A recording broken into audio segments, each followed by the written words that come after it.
Professor Olavo das Neves, boa noite. Meu querido professor Eduardo, quanta honra. Muito obrigado pelo convite, rapaz. Que bom, queria estar aí para te dar um abraço, rapaz. Você sabe do carinho que eu tenho por você, né? Mas nesse momento de pandemia é melhor que a gente fique aqui só no virtual. Saudade de todos vocês aí, saudade da nossa querida Santarém. Eu não vejo a hora de nós vencermos esse momento, essa etapa e poder mais uma vez visitar Santarém, que é uma cidade que para mim, sempre que possível eu vou, sempre sou muito bem recebido por vocês aí. Alter do Chão é uma coisa de outro mundo. Quem não conhece Alter do Chão, as pessoas que são aqui de Belém, eu sempre digo, antes de pensar em ir para o Nordeste brasileiro, visitar as praias do Nordeste brasileiro, vá em Santarém e vá em Alter do Chão. Porque, de um lado, você tem uma beleza que é ímpar. Alter do Chão, eu diria, não só não deixa a desejar, como é muito mais bonito que as praias do Nordeste, fora que a população de Santarém sempre recebe todo mundo com muito carinho, tem uma culinária fantástica. Sempre que vou aí, eu gosto de trazer aquele pirarucu defumado e eu sou... Que bênção! Oh, que bênção! Não, e é verdade, Eduardo. E eu fico impressionado quando eu estou em Belém com os amigos, e é muito comum você, numa rodada, perguntar: você conhece Santarém? Não. Ah, mas ele conhece o exterior, conhece outros estados, conhece outros lugares exóticos, mas não conhece Santarém, não conhece seu estado, Eduardo. Né? É isso. Então, realmente uma oportunidade ímpar. E eu costumo dizer que eu moro onde vocês tiram férias, tá? Olha que eu balanço sempre, viu? E me mudar para Santarém. O Joy Colares está nos assistindo aí, o Joy Colares que também é um entusiasta do setor de turismo, mas eu de vez em quando eu balanço para me mudar para Santarém. Olha que não é algo que está fora do radar, viu? Não tenho dúvida disso. E já aproveitando, mandando abraço aí para o Joy Colares, que nos prestigia aí, quanta honra, né? Tanta gente legal aí entrando. E a gente quer agradecer de coração, logicamente, essa oportunidade, né? Eu tenho acompanhado as tuas lives, Eduardo, e tenho, assim, gostado bastante aí dos temas que você tem trazido. Parabéns. Eu acho que, nesse momento, a gente precisa realmente trocar experiência, trocar ideia e procurar contribuir de alguma forma, né? Muito bem, Olavo, primeiro te agradecer pela gentileza. Você é uma pessoa que hoje faz parte do meu rol seleto de amigos pessoais, mas, acima de qualquer coisa, você é uma liderança aí no oeste do estado do Pará, aí na região do oeste, região de Santarém. Você que já foi presidente da ACIS, né, que é a Associação Comercial e Industrial de Santarém. Você professor universitário, empresário, uma pessoa que tem um protagonismo na região, você sempre levantando debates muito interessantes. Quando eu tive algumas vezes em Santarém, pela FAPESP, na época você estava como presidente da CODEC, que, para quem não sabe, a CODEC é a Companhia de Desenvolvimento do Estado. Nós trocamos muitas ideias e você tem um conhecimento do setor produtivo da região diferenciado. São projetos que, caso fossem devidamente implantados, certamente alavancariam o desenvolvimento da região do Oeste, gerariam emprego, gerariam renda. Mas, enfim, esse é um debate público que nós temos que enfrentar, e nós precisamos de pessoas que tenham muitas vezes audácia. Eu vejo que você às vezes é muito audacioso, inclusive tenho te acompanhado, te sigo nas mídias sociais também. Levanto muito cacete de vez em quando. Eu vejo que você tem levantado uns debates muito polêmicos aí em Santarém, e isso tem repercutido. Isso é importante, Olavo. Nós precisamos tornar alguns debates, algumas agendas públicas. Nós precisamos ter a capacidade e a coragem de enfrentar determinados tabus, muitas vezes são colocados. Mas, enfim, eu quero te ouvir sobre isso, eu quero saber um pouco das tuas impressões, da tua vivência, porque você não apesar de ser um professor universitário, e você é muito conceituado na região, mas você não é somente um acadêmico, você é uma pessoa que está conectada, você é um empresário, você é alguém que está vivendo o dia a dia da região do oeste do estado do Pará. E você, como líder empresarial, você tem sentido os impactos da pandemia do Covid-19 na economia de Santarém. Eu queria te ouvir sobre isso, eu queria saber quais são as tuas impressões. Nós estamos vivendo um momento agora que é um momento muito preocupante. Os dados mais recentes que saíram essa semana acendem um alerta mais do que vermelho. Nós temos, para te ter uma ideia, Olavo, nós já passamos da barreira no Brasil de 13 milhões de desempregados. Só que esse dado, ele precisa ser mais bem qualificado, porque além dos 13 milhões de desempregados, nós temos mais 5 milhões de pessoas que são os desalentados, ou seja, são aquelas pessoas que deixaram de procurar emprego, que estavam no mercado de trabalho procurando emprego e deixaram de procurar. Então nós temos 18 milhões de pessoas, mais de 12% da população economicamente ativa, hoje desempregada. A minha esposa, hoje de manhã, ela foi no supermercado aqui em Ananindeua, e ela me fez um comentário quando ela chegou aqui em casa. Ela falou assim: Eduardo, eu passei na rua central de Ananindeua e eu fiquei assustado quando eu vi. Você deve conhecer aquela rua do comércio de Ananindeua, central de Ananindeua, e ela me disse: mais de 50% das lojas estão com a placa de aluga-se ou vende-se na frente. Isso mostra o impacto na economia do Covid, e nós precisamos fazer esse debate com responsabilidade. Enfim, querido, eu queria te ouvir, eu queria saber a tua percepção, eu queria ver como é que isso está repercutindo aí na região de Santarém e do oeste do estado do Pará. Legal, Eduardo. Primeiro também, assim, muito obrigado pelas tuas palavras. Você sabe que eu te admiro bastante, sou testemunha desse trabalho que a gente desenvolveu junto, e eu estreiei, essa é a verdade, no setor público, com uma experiência fantástica de trabalhar com pessoas extraordinárias. A minha experiência do setor público foi extraordinária e me deu a percepção de que sim, é possível fazer melhor, mais e mais ainda. Eu entrei na área pública com uma falsa ideia de que eu ia encontrar muita gente encostada, muita gente que já entrava de costa no trabalho, muito pelo contrário. Encontrei muita gente boa, muita gente, eu diria que a esmagadora maioria, que precisam realmente serem olhadas com responsabilidade para que possam desenvolver seus trabalhos. Mas esse é outro tema, quem sabe uma outra live. O nosso negócio agora é falar da economia, falar da pandemia. E eu acho que o primeiro ponto que é importante ressaltar, Eduardo, é que nós precisamos estar aberto ao contraditório. O que a gente tem visto muito nas redes sociais é uma polarização gigantesca, onde você acaba, se você, de alguma forma, é de esquerda, por exemplo, né, e não apoia o Lula, você é fascista. Se você, de repente, tem uma ideologia um pouco mais de direita e critica o Bolsonaro, né, você é comunista. Então, está havendo uma inversão de valores, um negócio assim. Você me conhece, eu nunca fui adepto de partido, eu sou adepto de pessoas. E eu acho que esse é um primeiro ponto, que a gente precisa enxergar as pessoas. Nós temos gente boa em todos os partidos e a gente precisa enxergar esse lado positivo. Uma das pessoas que é meu amigo, meu irmão aqui em Santarém, é o presidente do PT, que é o Everaldo Martins, irmão da Maria do Carmo. Frequenta a minha casa. Mas quando a gente vai conversar na questão política, a gente diverge. Então, a gente precisa ter, de fato, essa capacidade, né, de conversar com pessoas que são diferentes de você. A gente está vivendo um momento, Eduardo, muito delicado, e aqui eu queria me deter em alguns pontos que eu acho que a gente não pode deixar de tocar. O primeiro deles é que quem realmente emprega nesse país são os micros, os pequenos, são os pequenos negócios. O grande, de alguma forma, ele consegue se movimentar, né? Agora, os pequenos é o grande problema. Eu peguei algumas informações, por exemplo, de pesquisa recente do Sebrae, que nós estamos falando aí de 18 milhões de empregos. Você gosta bem de número, eu sei disso, é um economista de mão cheia. 17,7 milhões de empregos. Desse, nós temos hoje 13 milhões que estão impactados pelo negócio do coronavírus. 13 milhões. Esses 13 milhões, Eduardo, representam uma empregabilidade de 21,5 milhões de empregos. Você acabou de falar que nós estamos com 13 milhões de desempregados. Você imagina o impacto desses 13 milhões de pequenos negócios que hoje empregam 21,5 milhões de pessoas.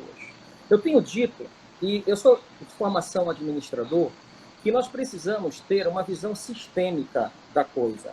Em qualquer negócio, você não pode ouvir única e exclusivamente um único segmento, um único setor, senão você quebra. Até mesmo um hospital bem administrado, se ele for tocar o hospital exclusivamente pelo conselho de médicos, o que vai acontecer, Eduardo? Está quebrado, vai quebrar, porque ele vai ter que levar em considerações o quê? Situações administrativas internas, situações econômicas, financeiras, enfim, é uma série, é um emaranhado de informações que o gestor ele precisa ter para tomar decisões certas. Numa prefeitura também, num governo do estado, num país, não é diferente. Todos precisam perceber, eu acho assim que é algo que está passando da hora de perceberem, que a questão saúde, em qualquer local, seja na esfera pública, seja na esfera privada, ela logicamente precisa ser levada em consideração. Nós estamos falando de vidas, nós estamos falando de pessoas que estão precisando, logicamente, de uma atenção especial num setor que é fundamental, é verdade. Mas, por outro lado, se você deixar de levar em consideração alguns setores paralelos, seja da gestão pública, seja da gestão privada, você tende a tomar decisões equivocadas. Decisões que muitas vezes vão contemplar um determinado setor em detrimento de outro, e isso vai gerar consequências muito, muito terríveis.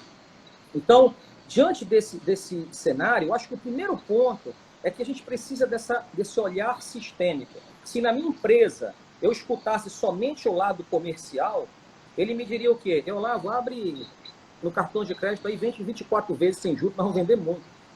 Você pega aí, olha lá, bate o teu preço aí, dá 30% de desconto, vai vender tudo.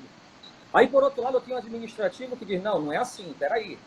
Nós não vamos poder abrir crédito dessa forma. Quem é essa pessoa? Tem restrição? Não tem restrição? Enfim, eu não posso estar aqui numa situação exclusivamente ouvindo um único lado. E, mais uma vez, não que o lado da saúde não seja importante, mas acho que nós estamos fazendo com que a área econômica, a área social, a área de geração de emprego e renda esteja muito descoberta, e isso vai trazer, Eduardo, e você como economista sabe disso, situações muito complicadas. Eu tenho dito que essa situação ela pode matar mais que o vírus, tão quanto até mais que o vírus. Então, eu acho que isso precisa ter muita clareza.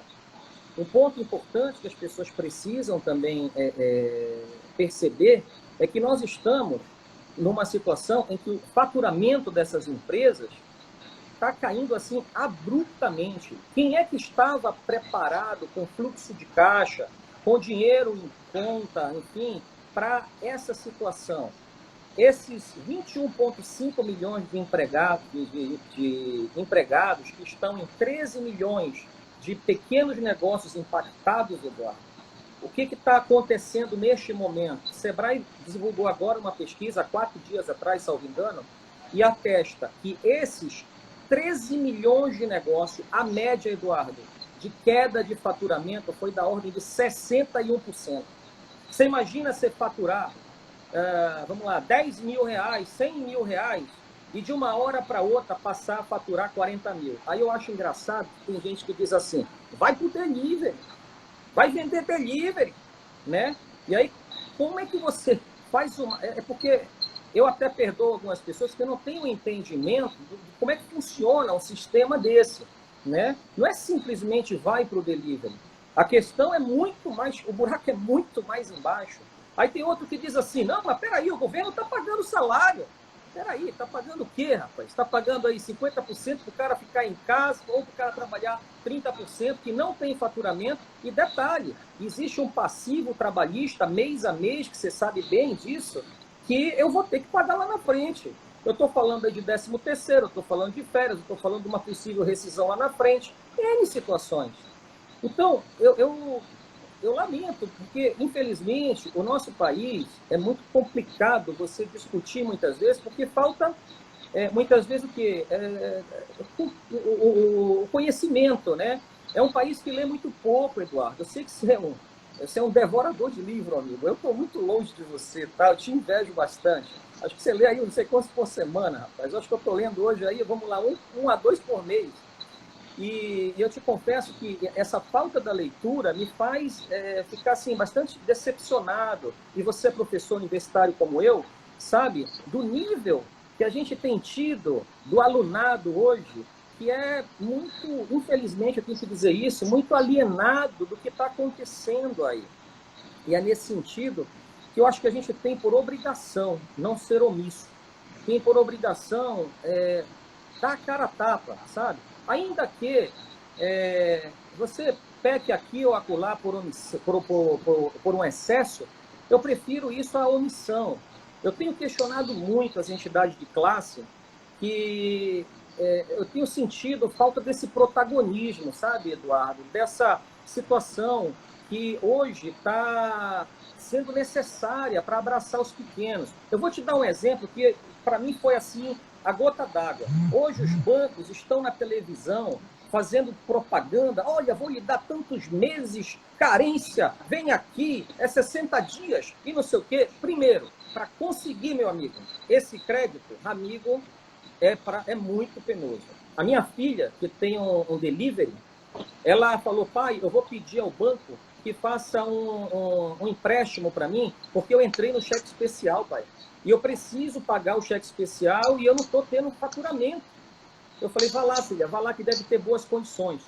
Mas antes de você fechar, me apresente. Eduardo, quando ela me trouxe os números, eu não acreditei. Eu liguei para o banco que está na televisão e disse, vem cá, que taxa é essa? Não, senhor Olavo, nós estamos fazendo uma taxa especial, porque, veja, nós não estamos pedindo garantia. Que taxa? 3,6% ao mês, com um detalhe. 10% do que é liberado tem que ficar retido e é entregue no final, quando ela terminar de pagar. Eu digo, mas, meu amigo, o que é isso? Onde é que nós vamos parar? Quer dizer, cuidado, você que está vendo essa live, você que está com dificuldade, precisa realmente ter muito cuidado para você não entrar numa arapuca. Porque os bancos, na verdade, muitas vezes estão te oferecendo uma situação com aquela ideia de que olha o valor da parcela que tu fica. Só que o povo já não é mais tão bobo, né? É verdade que tem uns que caem. Mas, na verdade, você tem que estar ligado em relação a isso, Eduardo. E nesse sentido, eu tenho ficado assim, muito decepcionado. Te confesso que até mesmo como empresário, sem restrição, eu não estou conseguindo, hoje, recurso para capital de giro com facilidade, amigo. Ainda não consegui. Acabei tendo alguns atrasos com fornecedores, isso não é vergonha para ninguém. Fui negociar com eles, eles estão vendo a situação, negócios que caíram 80% do faturamento, Eduardo. Eu estou hoje com 40 funcionários, próximo de 40 funcionários, que estão em casa, suspensos, e ligando para mim, Eduardo, perguntando, patrão, quando é que a gente volta? Patrão, o senhor não vai me demitir não, né? Patrão, nós vamos ter condições de retornar? Será que essa pandemia vai demorar muito tempo? Quando é que eu posso voltar, patrão? Eu não aguento mais ficar em casa. Então, veja, o que faz numa situação dessa? Eu estava outro dia numa fila para tirar um dinheiro no caixa eletrônico, o cidadão que estava atrás de mim virou, bateu no meu ombro e disse, seu Olavo? Seu Olavo, né, sou?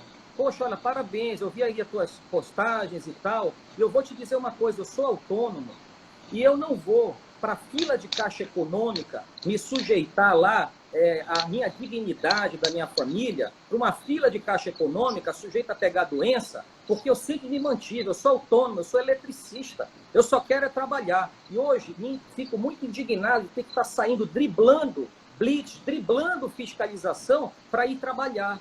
Isso me deixa indignado, Olavo. E se me prenderem, Olavo, eu vou fazer o estardalhaço. Eu estou para fazer uma besteira com aquela autoridade lá, Eu falei, não, amigo, calma, isso vai passar, não vamos por essa linha. Mas as pessoas estão hoje, Eduardo, tão sentidas, tá tão complicado o negócio, que começam a ter situações que extrapolam, vamos dizer assim, o que a gente acredita que seja o correto, né? Vamos dizer, os bons costumes, os bons hábitos. Mas, por outro lado, a gente entende também. Hoje, Eduardo, muito aqui dentro dessa live, e sem citar nome, eu tive um empresário que me pediu para ver se conseguia comprar algumas cestas básicas para ajudar Porque até ele, que é um pequeno negócio, estava passando dificuldade, amigo. E aquilo é muito difícil. Quer dizer, é muito fácil a pessoa dizer assim, olha, fica em casa, Eduardo. Vai ficar em casa, tu não pode sair.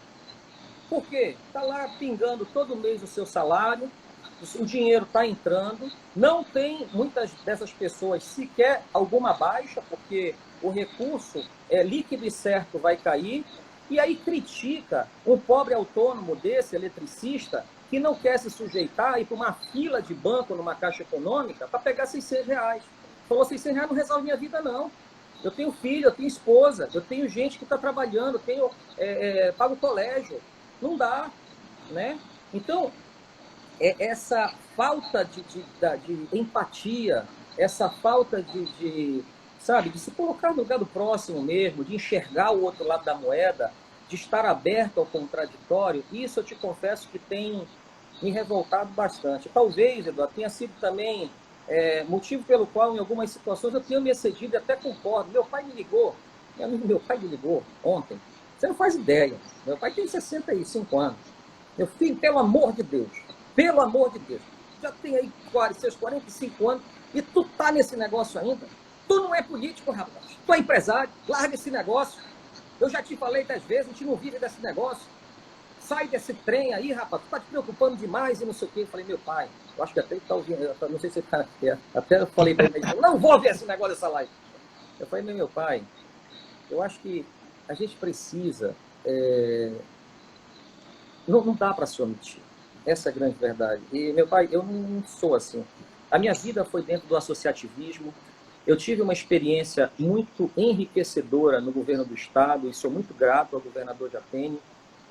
Tive o privilégio de conhecer pessoas extraordinárias como você, Eduardo. Pessoas probas, pessoas corretas. E eu posso te dizer que isso me encantou do ponto de vista de acreditar que é possível, sim, fazer um negócio, de fazer um governo diferente, fazer algo diferente.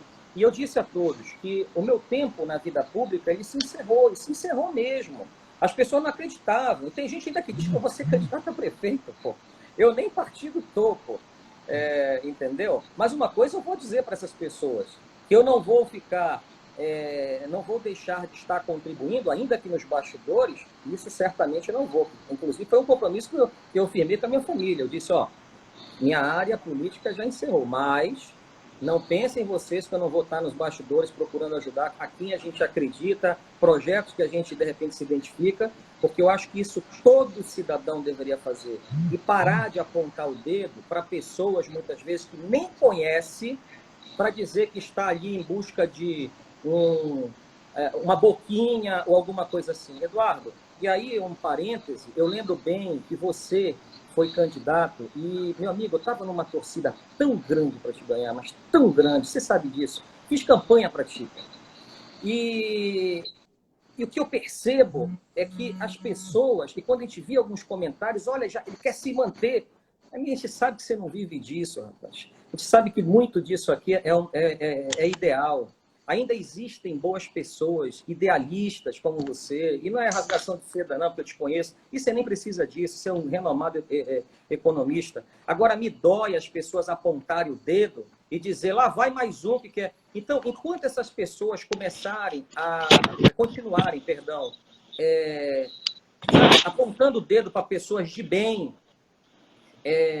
e fazendo com que elas fiquem desestimuladas de entrar na política, é o que está acontecendo, é o que a gente está vendo aí, meu irmão. É exatamente essa falta de responsabilidade com a coisa pública. São situações onde você faz negociações no WhatsApp. São situações onde você tem, hoje, uma possibilidade de utilizar de recurso público para compra sem licitação, onde você tem que ser muito grande para administrar o dinheiro. Olavo, deixa eu fazer alguns comentários aqui na tua fala. Eu acho que você fez uma sequência, você sumarizou uma linha de raciocínio. Eu estava pensando aqui, se nós fôssemos esgotar esse assunto aqui, ponto a ponto, esse assunto para 3, 4, 5 lives. Entendi. Mas tem um ponto que talvez você tenha colocado, que eu acho que é maior do que todos esses outros. Eu estava hoje de tarde, uma pessoa me ligou e queria saber minha opinião em relação ao momento que nós vivemos, e eu tenho recebido muita mensagem de pessoas que querem saber o que vai acontecer na economia, e a pessoa me fez a seguinte pergunta: Eduardo, qual é a tua avaliação em relação a tais acontecimentos? E eu vou, nesse momento, eu não vou citar, até para não quero entrar numa live política. Não quero entrar numa live política. Não, nem é a nossa intenção também. Eu disse para a pessoa o seguinte: olha, essa pandemia, ela está apenas tirando os esqueletos do armário.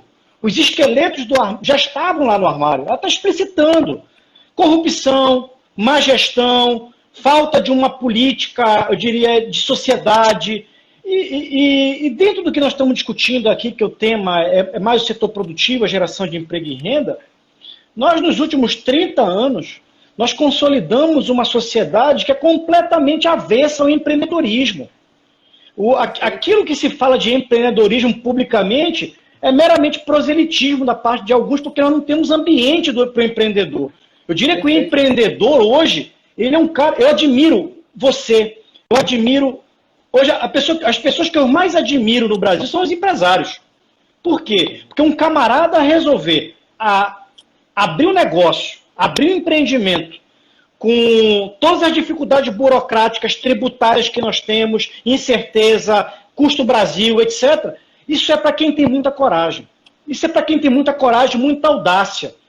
E o que nós observamos? Uma cultura que nós formamos no Brasil do serviço público. Se eu perguntar, por exemplo, numa universidade, numa sala de aula, dou aula no curso de economia, se eu perguntar para os meus 100 alunos que entram todo ano, eu dou aula para os calouros de história econômica, 90% deles querem estudar para fazer concurso público. 90% quer fazer concurso público. O sonho da pessoa é fazer uma faculdade, fazer um concurso público para ter estabilidade. E muitos, quando chegam, não se tornam servidores públicos, se tornam funcionários públicos. Tem uma casta de servidores públicos e tem uma casta de funcionários públicos, a gente pode até discutir sobre isso. E o que nós observamos nos últimos 30 anos? A Elisângela está falando imposto sobre imposto. Nós passamos de uma carga tributária em 1985, que era de 25%, 22% do PIB, para 35% do PIB agora, recentemente. Você tinha uma economia que tinha, quando o Sarney assumiu a presidência, 25% do PIB do Brasil era indústria. E nós entramos num processo de desindustrialização. Hoje, menos de 9% e cadente. Ou seja, nós criamos uma lógica de inchar o Estado, criar amarras burocráticas, amarras ideológicas. Eu, como professor da universidade, digo para você, eu acho que alguns professores fazem um desserviço para a sociedade, porque implantam na mentalidade dos alunos universitários a lógica que o empresário é o explorador capitalista, é o burguês, quando, na verdade, o empresário é quem gera emprego, quem gera renda, quem gera desenvolvimento. Em toda a sociedade capitalista, não existe capitalismo sem investimento privado, não existe capitalismo sem um empresário.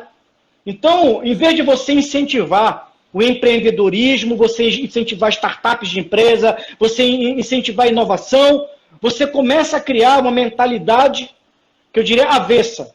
E essa pessoa, quando se forma, ela sai da universidade, ela não vai conseguir, ela vai se tornar talvez um funcionário público ou empregado de uma empresa, mas ela nunca vai se tornar um líder empresarial, por exemplo. Segundo ponto, nós criamos a cultura nesse país que a coisa pública não é de ninguém. Então, você tem uma dicotomia, ou é o Estado ou é o indivíduo. E é muito curioso, porque a discussão é essa. Você tem aqueles que, os liberais, por exemplo, discutem a lógica do indivíduo e tal, e você tem os keynesianos, os marxistas, etc., que é o Estado.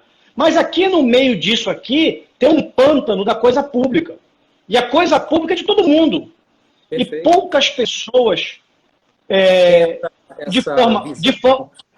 de forma altruísta, como você faz, você está provocando, tem a capacidade de largar um pouco os seus afazeres pessoais ou privados ou empresariais para discutir coisa pública.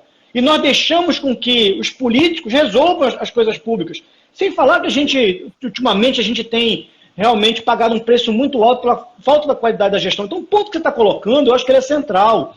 Enquanto nós não entendermos que nós temos que ser protagonistas, eu fui candidato, e eu digo uma coisa para ti, eu queimei patrimônio, eu tirei parte da minha poupança que eu formei ao longo da minha vida trabalhando para investir numa campanha, perdi dinheiro com isso, quer dizer, gastei dinheiro com isso, mas o sentimento era um sentimento de querer fazer diferença. E lamentavelmente, por ideal, e lamentavelmente... Eu sei disso. E lamentavelmente, Olavo, muitas vezes aconteceu o que você disse. Eu chegar em lugares e as pessoas dizerem, é mais um bandido, é mais um corrupto, é mais um oportunista. Aí você começa a se perguntar, será que vale a pena?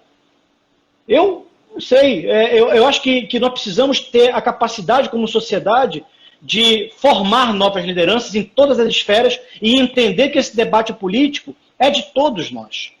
E aí eu queria te ouvir, Olavo, porque tu estás participando de um debate público aí em Santarém em relação à questão de lockdown, de fechamento de empresas, tens feito lives e publicações extremamente polêmicas do ponto de vista que tem repercutido. Aqui em Belém, a gente está ouvindo a repercussão do que tu estás debatendo.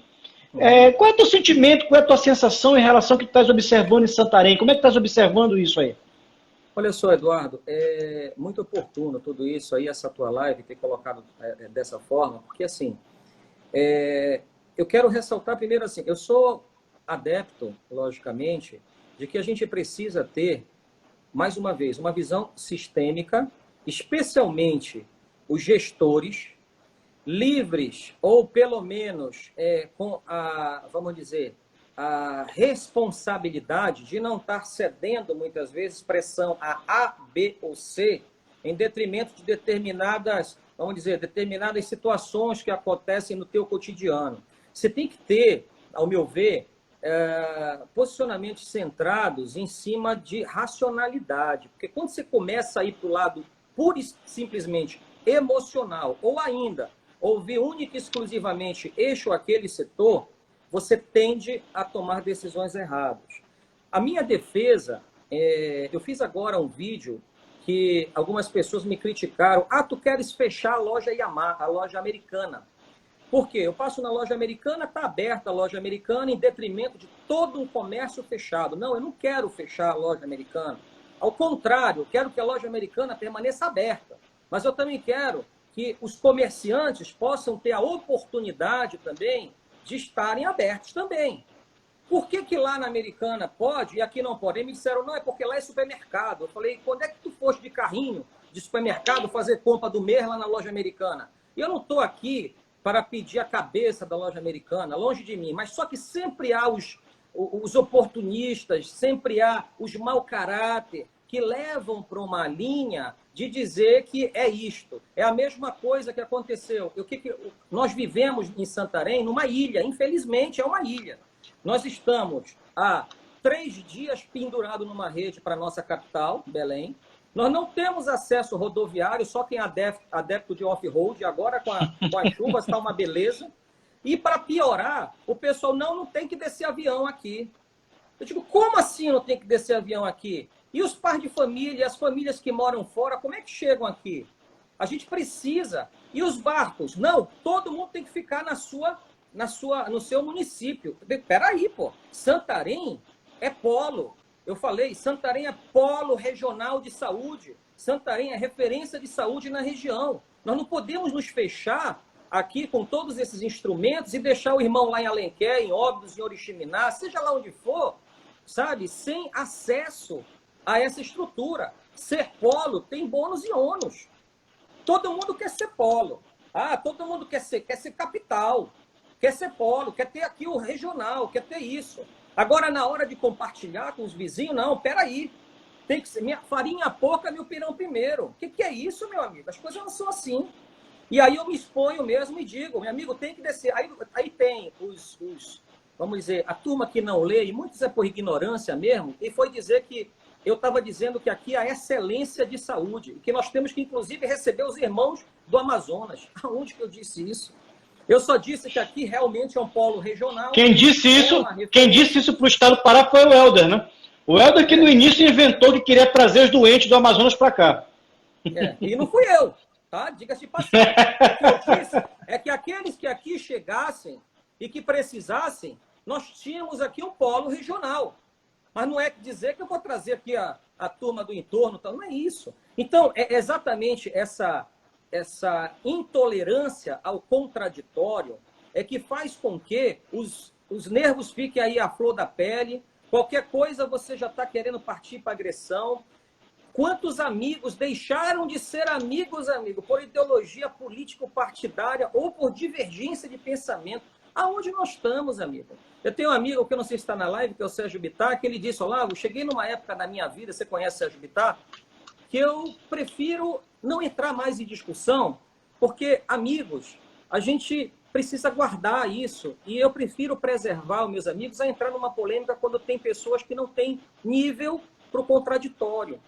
E isso é cada vez mais latente. Então, você prefere o quê? A omissão.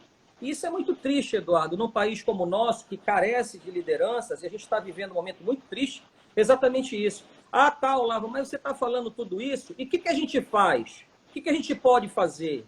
Eu tomei o cuidado ontem de fazer uma ligação para Taiwan. Por que eu fiz uma ligação para Taiwan? Eu tive a oportunidade de conhecer Taiwan, e lá eu tive a oportunidade de fazer alguns amigos, e lá tem a Fang. E eu disse, Fang, vem cá, me diz uma coisa, tu está do lado da China. O que vocês estão fazendo aí? Porque eu vi aqui uma reportagem, me diz se isso aqui é verdade. Vocês aí estão sem nenhum caso nos últimos 30 dias? Vocês estão do lado da China? Como é que vocês estão fazendo aí? Me conta. E ela disse para mim, Olavo, tudo passa exatamente pela educação, Olavo. Eu conheço teu país e eu tenho que te dizer o seguinte. Aqui, Olavo, nós temos alguns pontos que a gente não abre mão. Primeiro deles, aqui nós continuamos recebendo todos os que são de Taiwan e o aeroporto está aberto para todas essas pessoas a partir de que eles, quando chegam, eles vão para uma quarentena e recebem $50 por dia. Quanto nós estamos botando de dinheiro? Vamos fazer a conta, que não seja aí $50 por dia, porque eu não sou um país como o dos tigres asiáticos lá. Mas, certamente, é uma conta que dá para a gente fazer. Você, economista, sabe disso. Só que o problema, Eduardo, é que isso dá trabalho, controle dá trabalho. E ninguém quer ter controle. É mais fácil, faz um lockdown, para tudo, e cada um que se vire. E agora, em Santarém, você tem que ter o CPF para apresentar na rua. A minha secretária aqui da empresa virou para mim e disse, Olavo, e agora? São 4 lá em casa. Todos são CPF ímpar. Nós só podemos, agora, tem dia que ninguém pode sair de casa, senão vai ser multado. Tu já viu um negócio desse, rapaz? Quer dizer, é sempre pelo lado... Seria trágico se não fosse... Seria como se não fosse trágico, na verdade. Entendeu? Em relação, Olavo, ao que nós estamos observando esse debate, é curioso uma coisa, porque esse debate é um debate que está dentro dessa discussão de lockdown, né? Ou seja, fecha tudo ou não fecha. E, curiosamente, a única proposição de política pública que nós estamos vendo em nível estadual ou municipal é isso. Parece que não tem mais nada. Ou seja, ou se fecha tudo ou não se faz mais nada. Não se tem outro tipo de política pública. E eu acho que, nesse momento, nós estamos pagando um preço muito alto pelos esqueletos que eu já mencionei para você do passado e pela falta de capacidade de visão dos nossos gestores públicos. Porque se limita ao lockdown. Mas e aí? Como é que ficam as empresas? Como é que fica a geração de emprego? Como é que fica o futuro? Daqui a pouco passa a pandemia e além dos CPFs cancelados, você vai ter os CNPJs cancelados. Quer dizer, milhares de pessoas desempregadas. Vão levar muitos CPF na sequência também para a morte. Exatamente. É verdade, Eduardo? Então, Eduardo, fazendo uma analogia, longe de querer fazer uma comparação Brasil e Taiwan, mas eu acho que tem coisas simples, que nós precisamos fazer com que essas autoridades comecem a perceber que é possível, sim, fazer diferente. É possível, sim, abrir o comércio, abrir as lojas e fazendo com que tenhamos nas ruas o quê? Uma restrição maior. Todo mundo tem que estar usando máscara, sim. As empresas precisam estar disponibilizando álcool gel, sim. Supermercados de grandes fluxos, em cada corredor que tenha uma bancada com álcool gel, sim. que tenha disponibilidade... Testagem, né? Que tenha disponibilidade de lugares para lavar a mão em todo lugar, sim. Que haja restrição para entrada em locais de circulação e até mesmo empresas, a partir de 1, 2, 3 pessoas, limita-se a partir disso. Aí pega os barcos, por exemplo, eu conversei com donos de embarcação que estão com uma situação extremamente caótica, porque eles estão sendo, de certa forma, obrigados a transitar e não pode ter passageiro. Pô, abre num barco desse 20%, pô, 30%, põe as redes, nesse caso aqui, afastadas uma da outra, mantém o distanciamento, só viaja de máscara, põe álcool gel disponível, vamos dar a mão para essa turma da navegação, que também está passando uma dificuldade muito grande. Quer dizer, é muito fácil, amigo, essa história do fica em casa. Isso me deixa, assim, bastante nervoso, meu amigo. É por isso que, às vezes, a gente acaba extrapolando um pouco. E um ponto, eu fiz uma reunião hoje com a minha família, depois da conversa com a FANG, dizendo alguns pontos que são fundamentais. Eu perguntei para ela, por que vocês estão há 30 dias sem nenhum caso em Taiwan? Ela falou, Lava, tem algumas coisas que são básicas. Primeira delas, se você vai para a rua, não vá sem máscara. Primeiro ponto. Segundo ponto, se estiver na rua, não toque nos olhos, nariz e boca, em hipótese alguma. E na sua casa, faça dela instrumento de treino. Por mais que você esteja acabado de sair do banho, não toque no nariz, nos olhos e na boca. Porque se você treinando em casa, você não erra na rua. Outro detalhe, quando chegar em casa, limpe as coisas, faça a devida limpeza. Aqui nós estamos com supermercados funcionando, lojas funcionando, está tudo funcionando. Agora, é bem verdade que existe um nível de educação bem diferente do nosso, é verdade. Mas eles também têm lá aplicando multas, e aqui precisa ser aplicado multas também, precisa repreender quem está errado. Agora, não é pegar o pobre do empresário, que está ali com 5, 6, 7 empregos, já preocupado como é que vai pagar o seu, a sua folha de pagamento, como é que vai pagar a sua água, a sua luz, seu telefone, como é que vai pagar aquela dívida que ele assumiu, porque ele comprou um caminhãozinho, pô, para fazer entrega. E eu mesmo liguei aqui para a empresa, aqui, das empresas que a gente adquiriu o veículo, e pasme, meu amigo. O cidadão disse assim, olha, eu posso fazer a prorrogação para você, mas os juros vai ter que ser aqui da ordem de 2,5%. Falei, em que país nós estamos vivendo, amigo? E como é que fica o pequeno nessa história, amigo, que não tem esse acesso? E pior, Eduardo, aquele que já saiu, tu sabe melhor do que eu, de uma situação econômica caótica dos últimos anos e que vem botando o nariz de fora, de repente é pego por uma nova onda que é uma pandemia, pô. Agora, Olavo... Esse cara que negociou com os bancos, Eduardo, e está devendo para banco e que está precisando honrar e agora está... Meu amigo, que mundo que a gente está vivendo, cara? Antes de a gente continuar essa questão dos juros, que eu acho que é fundamental, eu queria pegar o fio, inclusive o Elvio Arruda colocou um comentário que eu acho que é interessante. Quando você vê aquelas filmagens da China, do Japão, etc., de muito tempo você vê que nas áreas públicas eles já são acostumados a usar máscara há muito tempo. Então já é parte da cultura, até porque existe várias pandemias, resfriados, gripes que são localizados, então eles têm essa cultura.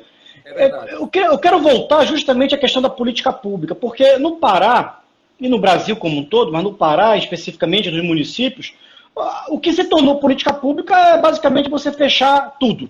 Então você coloca o policial militar na rua para multar. Aqui em Belém foram milhares de multas aqui, pessoas que foram abordadas na rua, às vezes não conseguiam justificar o que estavam fazendo na rua, R$150 por ter saído na rua.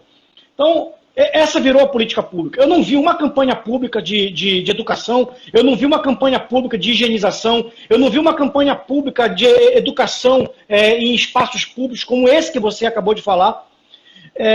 Não temos aqui uma política de sanitária, de saúde pública preventiva. O programa Saúde da Família atinge apenas... Isso dá mais trabalho, Eduardo. E, infelizmente, os nossos gestores públicos são sempre pela lei da facilidade. Daquilo que dá menos trabalho é o que nós vamos executar. Aquilo que é menos trabalhoso para para eu, como gestor público, ter a responsabilidade de fazer valer. Então, meu amigo, a gente tem até que se controlar para não falar muita coisa, porque a gente já fica nervoso, Eduardo, porque é cada atitude que me dá, assim, bastante, me deixa indignado, sabe? Você pegar no meio de uma pandemia, e vou dizer aqui, amigo, fazer um empréstimo de 600 milhões de reais, amigo, com toda uma lepa voltando sim, meu amigo, isso me indignou muito. Porque, Eduardo, todos nós, tal de campanha que vai faltar, que vai passar amanhã, o que é isso, Eduardo? E cadê as autoridades? Cadê as nossas entidades, Eduardo? Entendeu? Eduardo, eu acho que não dá para se calar. Aí meu pai vai me matar depois dessa live. Meu pai vai me ligar e tu não tem noção, porque ele deve estar assistindo aí, ou vai assistir depois, que eu sei que você publica aí. Mas, meu amigo, não dá para ficar... Eu não consigo, amigo. Minha natureza não é essa. A minha natureza não é essa. Minha natureza é de se indignar e falar mesmo. Não tem condição, amigo. Outro dia... Não, Olavo, qualquer cidadão antenado que tenha acompanhado minimamente os fatos públicos e políticos do Estado do Pará nos últimos 30 dias, é de ficar estarrecido. Você tem a compra dos respiradores que não chegaram, você tem a questão desse empréstimo que foi negociado. Que não chegaram de brinquedo, vai. Os respiradores que não chegaram de brinquedo, né? Porque não serve para nada. Aliás, diga-se de passagem, o que tem de respirador no Estado do Pará é em função daquilo que o governo federal mandou. Porque nem governo do Estado, nem municípios conseguiram comprar respiradores. Aliás, já tinha uma discussão. E um parêntese, e me dê um parêntese. E quando chega o respirador em Santarém, que foram 18, eu pego aqui a maior emissora de transmissão. Eu vi. Pelo amor de Deus, amigo. E aí eu vou questionar, olha, o momento agora é de salvar a vida. Nós não podemos estar agora fazendo marketing político. O que é isso, meu amigo? Aliás, o marketing político está sendo feito toda hora. Ver se tu não está na mídia, sendo execrado, enfim. Meu amigo, não dá. Não dá. Eu acho que a turma tem que começar a perceber que, graças a Deus, nós temos as redes sociais hoje e que a gente tem a oportunidade como essa, Eduardo, de se expor. Porque se depender muitas vezes de grandes veículos, se depender muitas vezes de jornais que já estão todos falindo, essa que é a grande verdade, nós estamos fritos, amigo. E a população cada vez mais pobre. Eu tenho dito, pobre Pará, cada vez mais pobre. Pobre Brasil, cada vez mais pobre. A gente não pode aceitar isso de bom grado, amigo. Olavo, ano passado... Mas eu não vou ficar calado. Ano passado foi feito um empréstimo de 800 milhões de reais. 2 empréstimos. Agora nós estamos com um novo empréstimo de 650 milhões de reais e já estão falando no terceiro empréstimo. Um recurso que não vai ficar para o povo, porque metade desse empréstimo, do último empréstimo, é para gestão do programa de construção de hospital de campanha. Então, piorar, quem vai pagar essa conta é o próximo gestor. Aí é bom, né, Eduardo? Pois é. E aí você soma com a notícia da semana passada da festejada, comemorada, o acordo da Lei Candir. Então, eu vi o governador indo para a televisão, eu vi alguns políticos indo para a televisão, finalmente, eu consegui, eu fiz, a síndrome, o complexo de Adão. Parece que nada existia antes. Tudo começou a partir de agora. Tudo começou a partir de agora. E quando você vai olhar esse acordo é de chorar.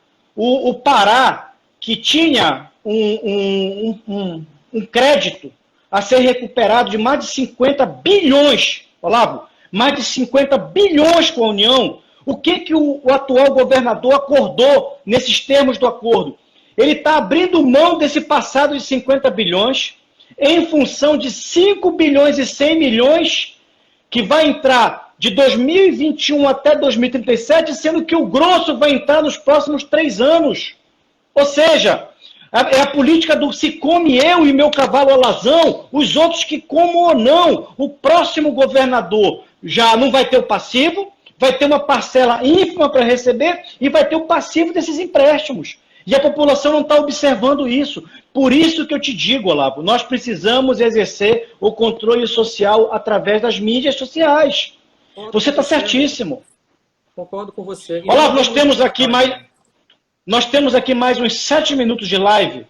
E eu gostaria que você usasse esses 7 minutos para deixar uma reflexão final para quem está nos assistindo, para quem está nos ouvindo. Você como empresário, como cidadão, o que você recomenda? O que nós devemos fazer para amenizar nossas dores e para ter a possibilidade de construir uma trajetória pelo menos diferente para os próximos anos? Olha, Eduardo, eu acho que, primeiramente, eu acho que nós precisamos tomar consciência de que nós temos responsabilidade com a coisa pública, nós temos responsabilidade com o próximo, nós temos responsabilidade com a minha cidade, com o meu estado, com o meu país. Eu acho que esse é um primeiro ponto que a gente precisa começar a trabalhar muito forte. Segundo, não podemos nos omitir. E não deixe também pessoas de bem sozinhas. Não deixem pessoas de bem se calar. Procurem, se bem ou mal, quer criticar, critica, com responsabilidade. Mas também aplauda também quando você acha que está de acordo, está correto, para que haja, e sim, um exercício legal, um exercício de cidadania, de pressão popular sobre pessoas que você acredita. Se você não acredita naquilo que eu estou colocando, vai lá, senta o pau, logicamente, com responsabilidade. Senta o pau no Eduardo. Agora, acredita, vai lá, apoia o Eduardo, apoia a fulana, apoia a ciclano, vamos embora, vamos se juntar. A gente precisa juntar força para mostrar que nós estamos juntos realmente, que tem muito mais gente de bem do que gente de mal. E nós temos que ter essa consciência. Não dá para a gente pegar e se sentir também sozinho. Eu, graças a Deus, Eduardo, eu tenho, assim, tido o privilégio de conversar e ter a amizade de pessoas que são idealistas, que dão a sua cara a tapa, e eu fico, assim, bastante feliz. E são nessas horas que a gente vai buscar força, porque, como você, muitas vezes a gente pensa em desistir. A gente pensa em, peraí, pô, larga de mão. Se eu já tivesse ouvido meu pai, pode ter certeza que eu já era bem focado nos meus negócios e tal, enfim. E aqui eu já quero, de forma muito especial, agradecer a todos que estiveram com a gente nessa live. Eu vi aqui passar os nomes, eu não vou conseguir falar todo, porque a gente está conversando, e a pessoa está falando aqui, eu não consigo. Para mim é nova essa... Tu já está habituado, né? Você já está com várias lives aí, mas Joy Colares, obrigado. Eu vi o Paulo Sena por aí também, a Elisa Chopp, que eu... O Manolo tá por aí. A Ângela, que eu tenho o maior carinho, a Adriana também. Eu vi o Manolo tá por aí. Vi o Michel também, lá do Sebrae. Eu peguei dados e eu sou entusiasta do Sebrae. André Malheiras, um grande irmão que eu tenho. André Cavalcante, lá em Belém. Enfim, uma turma muito especial que está aí com a gente. Eu vi também o meu amigo Evaldo Viana também, que tem feito um trabalho legal com as lives também. E eu acho que é isso. Eu acho que a gente precisa botar a cara para apresentar. E finalizando, te dizendo assim, Eduardo, seja um elefante. Eu fiz agora uma postagem para um amigo meu que dizia que tinha um elefante, rapidinho a história, tinha um elefante no meio do rio que fazia a travessia dos animais de uma margem para outra. Aí eis que tinha lá um escorpião que ele pegava e atravessava. Chegava do outro lado, o escorpião, pá, ferrava a tromba do elefante. Aí o gafanhoto vendo aquela história disse, elefante, peraí, deixa de ser otário, rapaz. Deixa de ser besta, rapaz. Da próxima, tu pega e afoga ele no meio do rio, rapaz. Afoga o escorpião. E aí, no dia seguinte, estava o gafanhoto lá de olho. Aí pegou lá, mais uma vez, o escorpião e levou para o outro lado e levou uma ferrada. Aí o gafanhoto virou para ele e disse, tu é otário mesmo, né? Tu é muito burro, né? Como é que tu faz um negócio desse, rapaz? E aí, o que o elefante coloca? Minha amiga, a minha essência é de ajudar as pessoas a atravessar. A minha essência é do bem. Se a essência do escorpião é do mal, não vai ser a essência dele que vai contaminar a minha. Então, meu amigo, eu vou continuar fazendo. Então, seja elefante, mesmo. Você é o elefante das travessias. Eu tenho acompanhado as tuas lives, o teu protagonismo também, e sou entusiasta de você, da Carol, do Dudu. Deus abençoe. Você é temente a Deus, amigo. E nós estamos falando pouco em Deus. Quem é temente a Deus... É verdade. Quem fala de Deus com facilidade, porque tem gente... meu amigo, eu tenho tanta tranquilidade de falar de Deus, amigo, que para mim é tão natural, mas para algumas pessoas pode parecer falso. Eu não sinto assim, ao contrário. Eu tenho Deus no coração, minha amiga, e graças a Deus com a minha família, todos os dias faço minhas orações no almoço com a minha família e quero Eduardo, você está em minhas orações. A Francisca Dias, que eu acabei de ver passar aqui também, são pessoas a preço. Muito obrigado pela oportunidade, por essa apresentação. A gente podia ficar falando 10 horas aqui, porque tem muito tema para falar. E o que é importante é o seguinte, amigo, vamos continuar sendo elefante, fazendo as travessias, amigo. É isso que a gente precisa fazer, e chamar mais pessoas para ajudar nessas travessias. Deus te abençoe, Eduardo. Obrigado. Amém. Olavo, eu quero te agradecer pela gentileza, pelo carinho. Eu costumo dizer que se você quer verdadeiramente conhecer uma pessoa, conheça a família dessa pessoa e conheça como essa pessoa é com a sua família. E eu tive o privilégio de poder conhecer a tua intimidade, conhecer a tua família. E eu pude ver o marido exemplar que você é. Você tem uma esposa e um casamento que eu diria que é maravilhoso. Eu estive na sua casa e senti paz na sua casa. Você tem Amém. 2 filhos maravilhosos. Que, assim, o caráter dos teus filhos espelham um pouco a criação que você e a Kelly deram para eles. Você se cerca de pessoas que são pessoas do bem, pessoas... A gente é a média daquilo que a gente nos cerca. Então, você não é à toa que você entrou para um rol muito seleto de pessoas que eu tenho realmente intimidade, que eu me abro, e, enfim. Muito então, bom, eu sei que você tem uma espiritualidade, eu acho que a questão da espiritualidade, todos nós precisamos desenvolver. Falar de Deus é uma questão de relacionamento. Eu não consigo me ver e minha família sem ter esse lado sendo alimentado. Mas fica um gostinho de quero mais aqui. Eu acho que essa live poderia... A Carolina mandou mensagem aqui, continua, faz uma outra live em seguida, mas eu acho que a gente poderia, de repente, pensar para a semana que vem, a gente constrói outra live, a gente vai conversando. Sempre, meu amigo, você sabe disso. Deus te abençoe. Eu vi aí a minha comadre Fátima também, Deus abençoe. André Malheiros, obrigado. Evaldo Viana, meu carinho, né? Meu amigo Celso também passando. E muito obrigado. Obrigado pelo carinho de todos vocês. E sejamos elefante, amigo. Ajudemos todos na travessia. Que Deus nos abençoe e nos livre desse mal. Eu peço a todos nós. Um abraço forte, Eduardo. Pronto, vamos marcar outra e terminamos falando daquilo que é essencial, que é de Deus.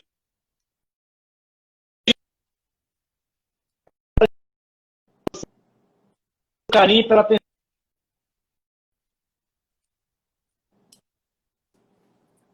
Ok. Abraço, Eduardo.